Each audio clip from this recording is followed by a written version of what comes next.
des révolutionnaires à se libérer du joug de la royauté. Mais je peux et je veux vous rappeler 3 autres dates, tout aussi majeures. Le 17 juin 1789, les États généraux décident de se constituer en Assemblée nationale. Cette décision tient du génie, tant sa portée politique est immense. Le peuple devient le fondement du pouvoir politique, ravissant sa souveraineté au roi. Le 4 août suivant, on proclame l'abolition des privilèges. De ce fait, l'égalité entre tous les citoyens s'inscrit définitivement dans la société française. Et enfin, le 26 août, la Déclaration des droits de l'homme et du citoyen vient affirmer tout aussi définitivement que l'individu, le citoyen, devient le fondement de l'ordre social de la société française.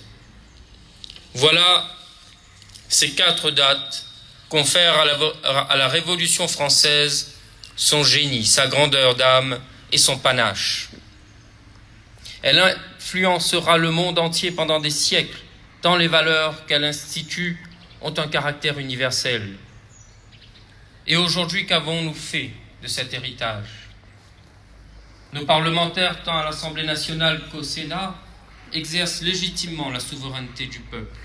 Or, le taux d'abstention aux dernières échéances électorales met en évidence un désintérêt croissant des électeurs pour l'action politique et remet en cause sa légitimité.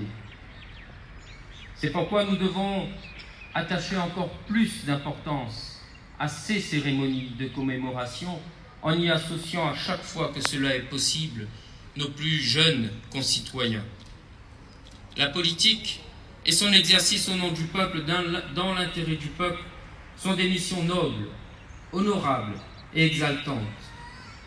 Nous devons sans cesse le dire et le prouver. Nous devons nous montrer dignes de ceux par qui cette idée de représentation nationale est née. C'est tout le sens de notre rassemblement ce matin. Qu'avons-nous fait, chers amis, de l'héritage de 1789? Les privilèges sont-ils toujours abolis? Ont-ils ressurgi, plus inéquitables encore? Jamais le combat n'aura été aussi inégal entre l'argent et la pauvreté. Peu d'entre nous sont immensément riches, alors que bon nombre d'entre nous sont immensément pauvres. La faim, les logements indignes, l'exclusion, les différences de traitement vis-à-vis des soins, de l'accès à la connaissance, de l'ouverture au monde numérique, partout en France, et pire encore, à La Réunion, les inégalités se creusent et s'aggravent. La société est injuste vis-à-vis de ses composantes les plus fragiles et les plus démunies.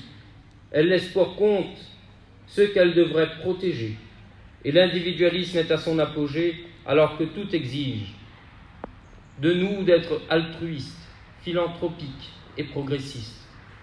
Il faut nous rendre compte que nous en sommes venus à élaborer et à faire voter une loi instituant l'égalité réelle. Quelle résonance peut-elle avoir en ce jour, plus de 300 ans après l'avènement de l'égalité révolutionnaire? Oui, mes chers amis, qu'avons-nous fait de 1789? Les droits de l'homme et du citoyen sont-ils respectés ou malmenés? Ainsi, les hommes et les femmes de notre pays naîtraient libres et égaux en droit. Naître libre, certes, mais pour vivre libre, encore faudrait-il être en mesure de dominer sa condition de citoyen. Comment y parvenir quand on se retrouve sans emploi, sans le sou, croulant sous le poids des dettes accumulées pendant plusieurs années? Naître égaux en droit, certes, mais pour vivre dans l'égalité de droit, encore faudrait-il être en mesure de disposer du même accès au droit. Et je voudrais ici vous dire que nous avons mis en place la maison d'accès au droit et elle est fréquentée et sollicitée par plus de 5000 porte-voix par an. C'est certainement une goutte d'eau dans un océan, mais c'est une goutte d'eau qui aide beaucoup de nos concitoyens. Cela veut bien dire qu'il n'y a pas d'égalité véritable en droit dans notre société aujourd'hui et qu'il faut y remédier. Mais pourtant, et tout bien considéré, nous ne devons pas croire que l'esprit de notre révolution aurait échoué. Non, bien évidemment, nos ancêtres ont réussi. Et nous aussi, nous saurons être au rendez-vous de la victoire. Et chaque pas que nous faisons est guidé par la Révolution française. C'est l'esprit d'humanisme, de progrès, de générosité vis-à-vis de nos semblables qu'il convient de retenir. C'est l'esprit de la nécessaire avancée sociale que nous avons retenu. J'en veux pour preuve les luttes tellement importantes que les ouvriers portois ont su enlever.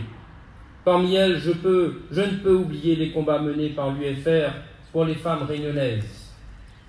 Enfin, je suis persuadé qu'ici ou là, des bastilles restent encore à prendre.